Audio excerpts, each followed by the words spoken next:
അലീന പൗലോസിൻ്റെ അടുത്ത് പറയുന്നുണ്ട്, ഇങ്ങനെ പച്ചക്കറിയൊന്നും കളയുന്നത് എനിക്ക് ഇഷ്ടമല്ല, ഇങ്ങനെയൊന്നും ചെയ്യാൻ പാടില്ല. ഒരുപാട് പേര് ഭക്ഷണം പോലും കിട്ടാതെ അലയുന്ന കുട്ടികളും അനാഥാലയങ്ങളും ഉണ്ട്. അതിനുള്ളവരെ കുറിച്ചൊക്കെ ചിന്തിച്ച് നോക്കിയാൽ പോരെ.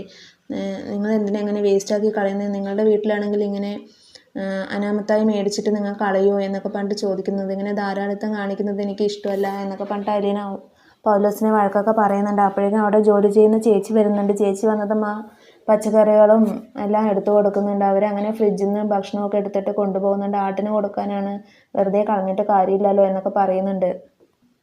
അലീന അവതക്കുട്ടിയുടെ അടുത്ത് വന്നിട്ട് പരാതി പറയുന്നുണ്ട്, ഇങ്ങനെ നിയന്ത്രണമില്ലാതെ ചിലവാക്കുന്നത് ശരിയല്ല, ഇതെല്ലാം പൈസയല്ലേ ചിലവാക്കി പോകുന്നത്, എന്തിനാ ഇങ്ങനെ വെറുതെ മേടിച്ചിട്ട് വെറുതെ വേസ്റ്റാക്കി കളയുന്നത്? ഒരുപാട് ഭക്ഷണങ്ങൾ വേസ്റ്റ് ബാസ്ക്കറ്റിൽ കൊട്ടി കളയുന്നുണ്ട്. ഓരോ അനാഥാലയങ്ങളിലെ കുട്ടികൾക്ക് ഭക്ഷണം പോലും കിട്ടാതെ കഴിയുന്നുണ്ട്. ഞാനും അതുപോലുള്ള അനാഥാലയത്തിൽ നിന്ന് വന്നതാണ് എന്നൊക്കെ പറഞ്ഞിട്ട് അലീന പറയുന്നുണ്ട്. അവതക്കുട്ടി പറയുന്നുണ്ട്, ഇനിയെങ്കിലും അനാഥാലയം എന്നുള്ള കാര്യം നീ മറന്നേക്ക് എന്ന് പറയുന്നുണ്ട്. ഇപ്പം നീ അവിടെ എല്ലാവരും ഇരിക്കുന്നത് എന്നൊക്കെ പറയുന്നുണ്ട്. അലീന പറയുന്നുണ്ട്, ഞാൻ അത് മറക്കണമെങ്കിൽ ഞാൻ ഇല്ലാതാവണം എന്നൊക്കെ പറയുന്നുണ്ട്.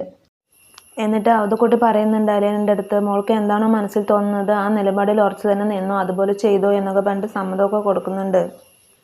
അവതക്കുട്ടിയുടെ ഫോണിലേക്ക് മകൻ റോബിച്ചൻ വിളിക്കുന്നുണ്ട്. വിളിച്ചിട്ട് ചോദിക്കുന്നുണ്ട്, അവിടെ ഒരു പെൺകുട്ടി വന്നു എന്ന് പറഞ്ഞാൽ ആ പെൺകുട്ടിയെ പറഞ്ഞു വിട്ടു എന്നൊക്കെ ചോദിക്കുന്നുണ്ട്. അങ്ങനെ പറഞ്ഞു വിടാനൊന്നും പറ്റില്ല, അത് പറഞ്ഞു വിടാൻ പറ്റിയ കേസല്ല, അത് വലിയൊരു സംഭവമാണ് എന്നൊക്കെ പറഞ്ഞിട്ട് പറഞ്ഞു കൊടുക്കുന്നുണ്ട്. ഇവിടുത്തെ കാര്യങ്ങളൊക്കെ പറഞ്ഞു കൊടുക്കുന്നുണ്ട്. ഇവിടെ കുറച്ച് കാര്യങ്ങളൊക്കെ ഒഴിഞ്ഞു മറിഞ്ഞ് കിടക്കുന്നുണ്ട്, അതൊക്കെ റെഡിയാക്കിയ ശേഷം ഞാൻ വീട്ടിലേക്ക് വരാം, നീ ഇവിടുത്തെ കാര്യമൊന്നും നോക്കണ്ട എന്ന് പറയുന്നുണ്ട്. അപ്പോൾ ആ പെൺകുട്ടിയെ എങ്ങനെയെങ്കിലും പറഞ്ഞു വിടാൻ നോക്ക്, നമുക്കതൊക്കെ മാനക്കേടല്ലേ എന്നൊക്കെ പറയുന്നുണ്ട്. അപ്പം നമ്മൾ ആ പെൺകുട്ടിയെ പറഞ്ഞു വിടാനല്ല നോക്കേണ്ടത്, ഈ വീട്ടിൽ തന്നെ പിടിച്ചു നിർത്താനാണ് നോക്കേണ്ടത്. എന്നാലേ നമ്മുടെ ലാലിച്ചിന് കുറച്ച് ഉത്തരവാദിത്തമൊക്കെ വരുള്ളൂ, അവൻ്റെ കള്ളുകൂടിയൊക്കെ നിർത്താനാണ് സാധ്യത എന്നൊക്കെ പറയുന്നുണ്ട്. അത് ഇച്ചായൻ്റെ കുട്ടിയാണെന്നുള്ളത് എന്താണ് ഉറപ്പ് എന്നൊക്കെ ചോദിക്കുന്നുണ്ട്. അത് ഉറപ്പാണെന്ന് ഞാൻ സമ്മതിക്കുന്നുണ്ട് എന്ന് പറഞ്ഞിട്ട് അവതക്കുട്ടി മകൻ്റെ അടുത്ത് പറയുന്നുണ്ട്. അലീന രേവതിയെ വിളിച്ചിട്ടും പറയുന്നുണ്ട്, ഇവിടെ നടക്കുന്നതൊന്നും ശരിയല്ല, കിച്ചണിൽ ഒരുപാട് കള്ളത്തരങ്ങൾ ചെയ്യുന്നുണ്ട് എന്നൊക്കെ പറയുന്നുണ്ട്. വീണ്ടും അലീന കിച്ചണിൽ പോയിട്ട് പൗലോസിനെ വഴക്ക് പറയുന്നുണ്ട്, ഇങ്ങനെ ഒരുപാട് സാധനങ്ങൾ മേടിച്ചിട്ട് പൈസ ചിലവാക്കരുത്, ഞാൻ ഉള്ളിടത്തോളം കാലം ഇനി അതൊന്നും നടക്കാൻ പോകുന്നില്ല എന്നൊക്കെ പറയുന്നുണ്ട്. പൗലോസിന് ദേഷ്യം വന്നിട്ട് പറയുന്നുണ്ട്, എൻ്റെ അടുക്കളയിൽ ആരും കൈ കടത്തുന്നത് എനിക്ക് ഇഷ്ടമല്ല, ഞാൻ കേണൽ സാഹിബിൻ്റെ കാര്യം മാത്രം നോക്കിയാൽ പോരെ, ആളുടെ ഇഷ്ടമല്ലേ ഞാൻ നോക്കുന്നത്, നല്ല വായിക്ക് രുചിയായിട്ടല്ലേ ഭക്ഷണം പാകം ചെയ്യുന്നത് എന്നൊക്കെ പറയുന്നുണ്ട്. അപ്പോൾ ആവശ്യമുള്ള ഭക്ഷണം മാത്രം ഉണ്ടാക്കിയാൽ മതി, ഇത്രയും കാലം നിങ്ങൾ ഇവിടെ പണി ചെയ്തിട്ടും ഒരാൾക്ക് എത്രത്തോളം ഭക്ഷണം വേണ്ടി വരും എന്നുള്ളത് ഇതുവരെ മനസ്സിലായിട്ടില്ലേ എന്നൊക്കെ പറഞ്ഞിട്ട് അലീന വഴക്ക് പറയുന്നുണ്ട്.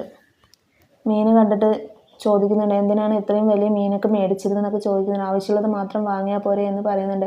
അപ്പോൾ ഇത് 2.5-3 കിലോൻ്റെ അടുത്തുണ്ട്, അപ്പോൾ ഇത് നേരായി കഴിഞ്ഞാൽ 1 കിലോ മാത്രമേ കിട്ടുള്ളൂ, ബാക്കിയൊക്കെ വേസ്റ്റ് ആയിരിക്കും എന്ന് പറയുന്നത്. അപ്പോൾ ഇത്രയും കിലോ മീൻ മേടിച്ചിട്ട് ലാസ്റ്റ് ഉണ്ടാകുന്നത് 1 കിലോനാണ്, എന്നാൽ നേരാക്കുന്നു പറഞ്ഞിട്ട് അടുത്ത് നിന്ന് നേരാക്കിപ്പിക്കുന്നുണ്ട്. എന്നിട്ട് പാലും തലയും വെട്ടിമാറ്റിയിട്ട് പറയുന്നുണ്ട്, ഇവിടെ അടക്കഷ്ണം മാത്രമേ എടുക്കുള്ളൂ. അപ്പോൾ പാലും തലയും എന്ത് ചെയ്യുന്നു അലീന ചോദിക്കുന്നുണ്ട്.